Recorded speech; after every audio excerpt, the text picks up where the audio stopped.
this idea of black girl magic that took hold about 10 years ago has absolutely and utterly ruined black women. Remember that phrase? Black girl magic. You know, they used to have like events and festivals of black girl magic, and it was this idea that you tell black women that, girl, no matter how you behave, no matter how ratchet you are, no matter how ghetto you are, no matter how rude you are, you got some kind of magic, baby girl. You better work it, sweetie. And the consequence of telling any group of people that, let's know black women, the consequences of telling any group of people that you got some kind of magic, you go girl, you can do no wrong, there's nothing wrong with your bad attitude, there's nothing wrong with you sleeping around with a bunch of men, there's nothing wrong with just being an obnoxious individual, is eventually you're going to have a community full of narcissists at some point. Eventually you're going to have a community full of narcissists. And the sad reality in that is a lot of black women are absolute narcissists. Now, they love to call other people narcissists. I hate they taught black people that word because that's all they say now. But now you have a community full of black female narcissists that look at things like this as totally appropriate. This is a statue that they built on Times Square. And you may ask, what is it a statue of? Is that a statue of Aunt Jemima? No, it's not Aunt Jemima. Well, is it like a statue of Harriet Tubman if she gained a couple of 100 pounds? Well, no, it's not Harriet Tubman if she gained a couple of 100 pounds. You might even say, well, is this some unknown black fat woman that nobody's ever heard of before that I should know about? And the answer to that would also be no. In Times Square, some left-winger, I think the guy was out of France or Jamaica or something like that, I don't know, or the Caribbean, decided to post a statue of just a generic black woman as if we should all praise the black woman. Let's feed into that narcissism. You go, girl, black girl magic. Black girl magic, black empowerment. And I think it's the absolute worst thing ever. Because if you look at black women in their current condition, the absolute worst. Look at black female music. We used to have people like Aretha Franklin.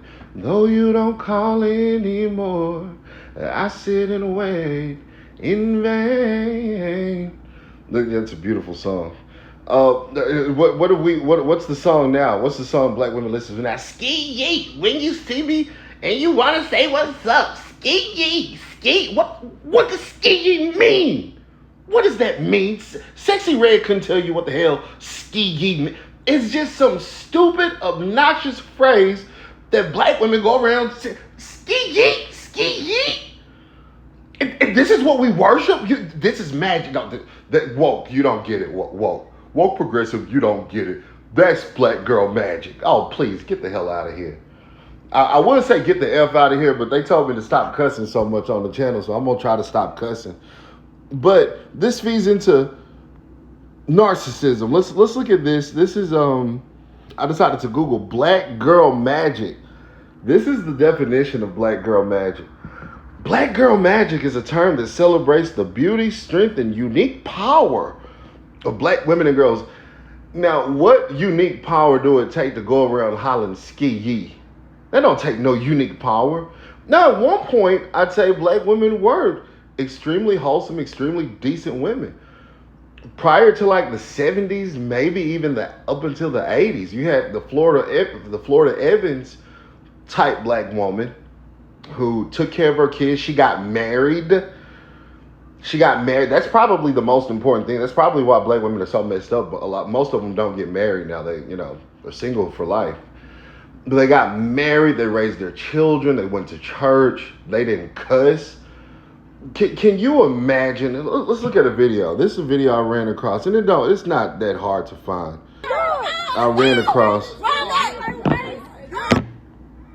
This is a video. This is a woman from the statue, okay? And I know it's kind of weird to see. I can't figure out how to download the video, but just kind of flip your phone around. You can see the video better. This is black women at the projects. They at the projects. This is black girl magic. This is we went from black women being like Aretha Franklin, beautiful, beautiful singers, great singers, home rearers, taking care of their children, like Florida Evans. This is what we got now.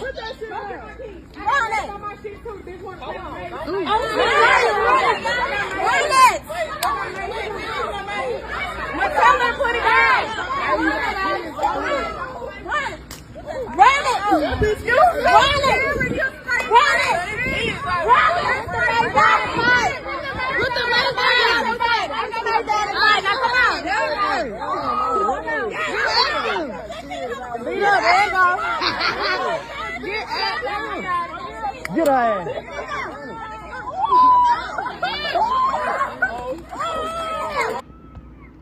All right. Now, I'm not gonna play the Jungle Show. You saw they started the Jungle Show. I'm not gonna play the Jungle Show, but that's the Ski Yee generation. And have you noticed that whenever these black girls, and there's tons of videos just like that across YouTube, across Twitter, across that was from this app I look at. It's called Scoops. But there's tons of videos just like that throughout social media. A lot of people say, "Oh, well, you like to nitpick videos of black women." No, there's tons of videos of black girls, overweight black girls at the projects, at some rundown apartment complex, just fighting.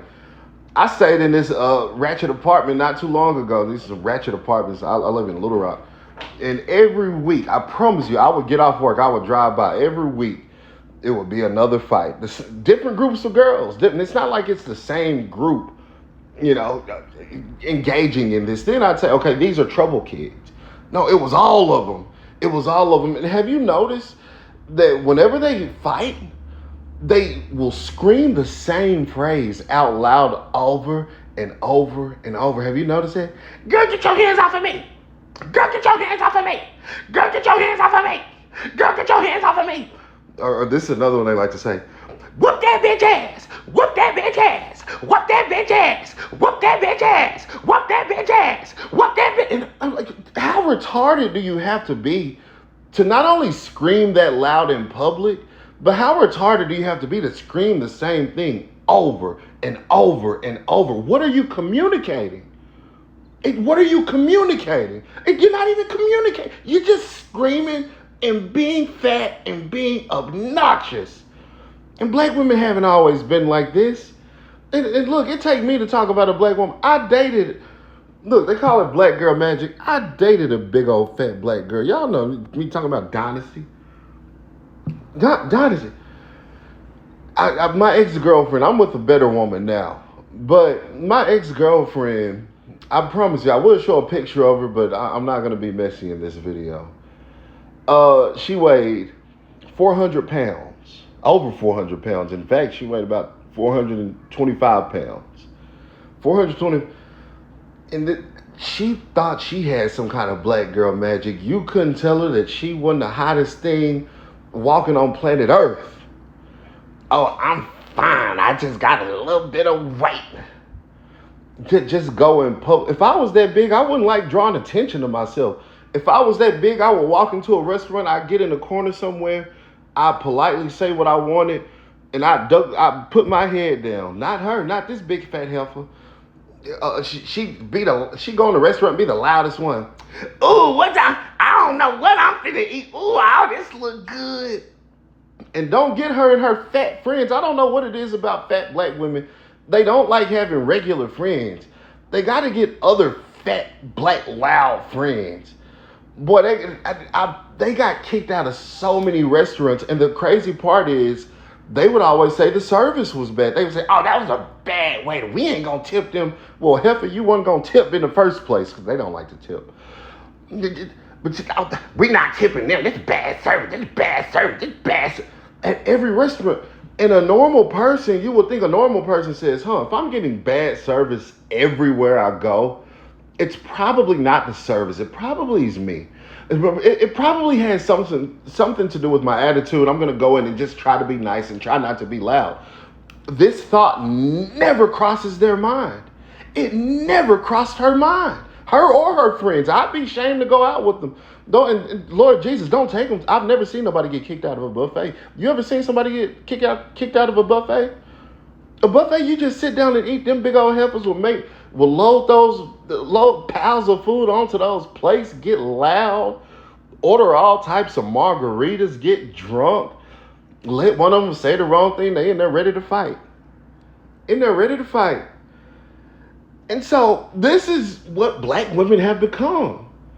And so you telling me that I should worship this statue? No, woke, it's magical. You don't understand, woke. This is magic, woke progressive. This is magic. Get the hell out of here. But nonetheless, we're going to look at this article. It's about it's talking about the bronze statue of woman turning heads at busy Times Square. A new statue is turning heads in Times Square. The 12-foot tall bronze statue was unveiled last week in the bustling crossroads of the world. The statue is already making people stop and reflect. The piece, created by artist Thomas Price, depicts a young woman. So who is she? She's whoever you want her to be. And no, that's not the point of a statue. If you want a statue of a black woman, like I said, get Harriet Tubman up there. Get a statue of Coretta Scott King. Hell, get Aunt Jemima up there. Don't just get some generic fat black woman with a bad attitude. Look, got her hands on her hip. Mm-hmm. Look, got her hands on her hip. Look like she's saying, mm-hmm, mm-hmm. Girl, you better not tell me nothing. You can't say nothing to me, girl. Anyway, where was I? Okay. Me being a plus size black woman, I was kind of looking at it like, I wonder what me as a child would have thought looking at something like that. Representation, said Blessing Obias of Dallas. Okay, so that Blessing Obias, that's definitely an African. And, black people, and this is liberal black people, not normal black people, but you got liberal left-wing black people. Their big thing is representation. We need representation in the media. The only representation you don't need no freaking media representation. The only representation you need is a good mother, a good father, and a good Bible-based church. That's the only type of representation you need. Please stop. Because you niggas started being represented, you niggas got out of control.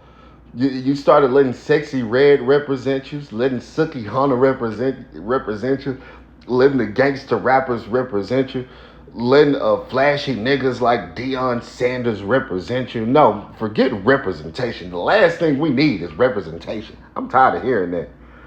And here's another saying. It actually stood out as powerful, said Brian Woodson of Kansas. That's another thing. Why is it that black women are the only women in America that are powerful? Oh, she's strong. She don't need no man. She's strong. She's powerful all by herself. No man wants a powerful woman. I don't want my woman to be powerful. I want a weak, nimble woman who knows how to cook, clean, shut up, and stay out of the way. Stay out of my way when I'm trying to do something. I don't need no powerful woman. I'm trying to work. I'm sitting here trying to make a YouTube video.